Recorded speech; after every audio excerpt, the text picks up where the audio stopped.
Shalom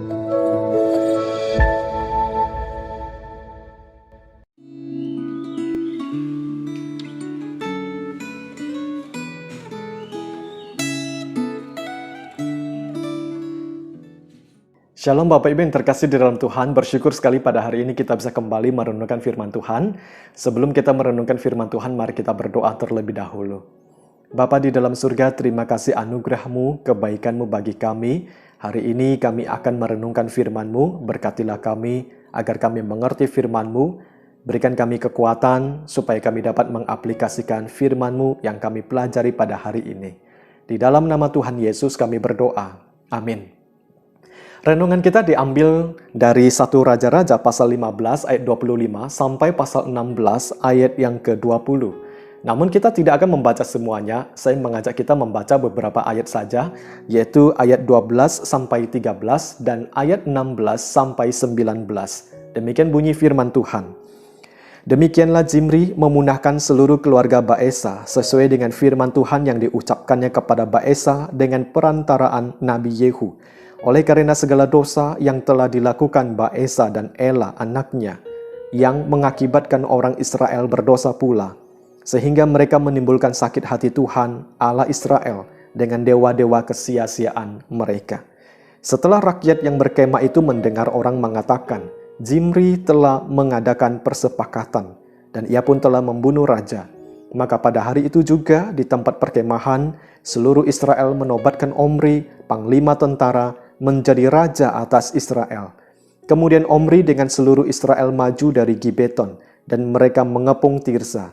Segera sesudah Zimri melihat bahwa kota itu telah direbut, masuklah ia ke dalam puri istana raja, lalu membakar istana raja itu, sedang ia sendiri ada di dalamnya, dan ia mati, oleh karena dosa-dosa yang telah dilakukannya, dengan melakukan apa yang jahat di mata Tuhan, serta hidup menurut tingkah laku Yerobeam, dan menurut dosa Yerobeam yang mengakibatkan orang Israel berdosa pula. Bapak Ibu sekalian, dari kisah raja-raja yang tercatat ini, kita patut belajar beberapa hal. Yang pertama, Tuhan membenci dosa. Tuhan akan menghukum orang-orang yang melakukan dosa. Yang kedua, Tuhan membenci orang-orang berdosa. Dan terlebih lagi jika dosanya mengakibatkan orang lain ikutan berdosa seperti dirinya.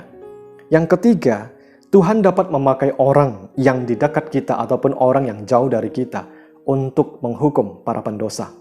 Tuhan bisa memakai orang-orang jahat untuk menghukum orang-orang jahat, dan pada akhirnya orang jahat dihukum oleh Tuhan.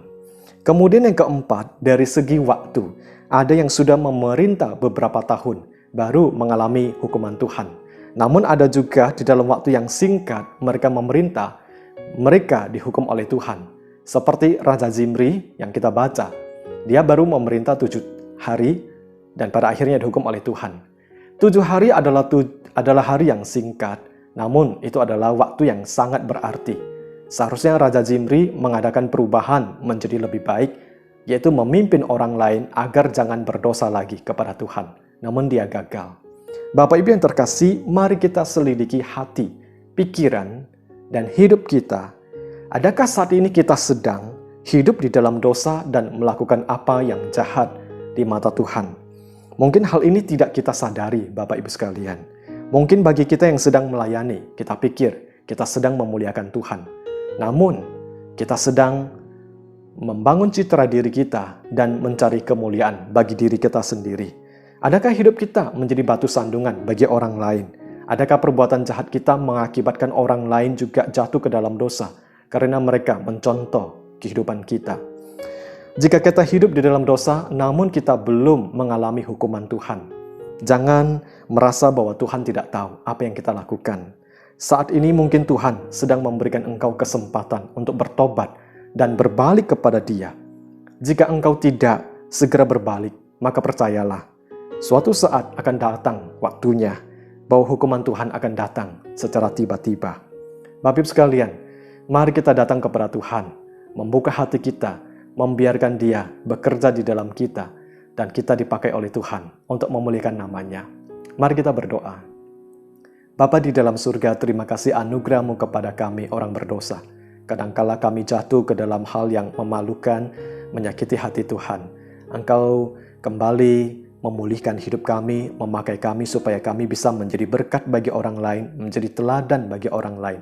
Kuatkanlah kami supaya kami sungguh-sungguh memasyurkan nama-Mu dimanapun kami berada. Di dalam nama Tuhan Yesus kami berdoa. Amin. Tuhan Yesus memberkati kita semuanya.